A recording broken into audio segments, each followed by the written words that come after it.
মনে করো যেন বিদেশ ঘুরে মাকে নিয়ে যাচ্ছি অনেক দূরে।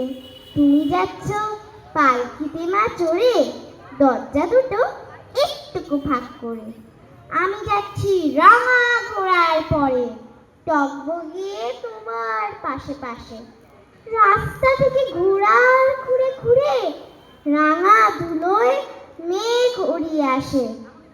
সন্ধে হলো, সূর্য নামে পাটে, এলেন যেন জোড়া দিঘির মাঠে। ধু ধু করে যেদিক পানি চাই, কোনোখানেই জনমানব নাই। তুমি যেন আপন মনে তাই ভয় পেয়েছো, ভাবছো এলেম কোথা। আমি বলছি ভয় করো না মাগো, ওই দেখা যায় মরা নদীর সোতা। চোর কাটাতে মাঠ রয়েছে ঢেকে, মাঝখানেতে পথ গিয়েছে বেঁকে। গরু বাছুর নেই কখনো খানে, সন্ধে হতে গেছেই গায়ের পানি। আমরা কোথায় যাচ্ছি কি তা জানি, অন্ধকারে দেখা যায় না ভালো। আমি যেন তোমায় বলছি ডেকে, আমি আছি ভয় কেন মা করো। হাতে লাঠি, মাথায় ঝাঁকড়া চুল, কানে তাদের গোজা জবার ফুল।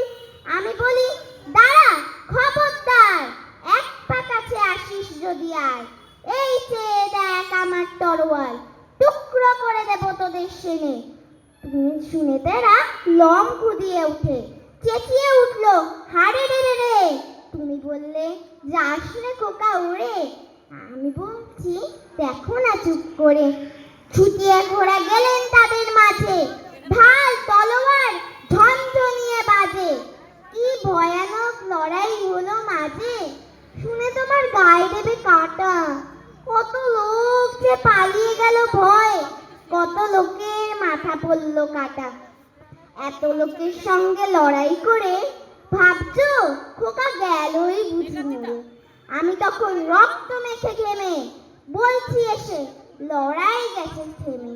তুমি শুনে পালকি থেকে নেমে চুমুখে নিচ্ছ আমায় কোলে, বলছো ভাগ্যে খোকা সঙ্গে ছিল, কি দুর্দশাই হতো তা না হলে। রোজ কত কি ঘটে যাহা তাহা, এমন যেন সত্যি হয় না আহা। ঠিক যেন এক গল্প হতো তবে, শুনতো যারা অবাক হতো সবে। দাদা বলতো কেমন করে হবে, খোকার গায়ে এত কি জোর আছে। পাড়ার লোকে সবাই বলতো শুনে, ভাগ্যে খোকা ছিল মায়ের কাছে,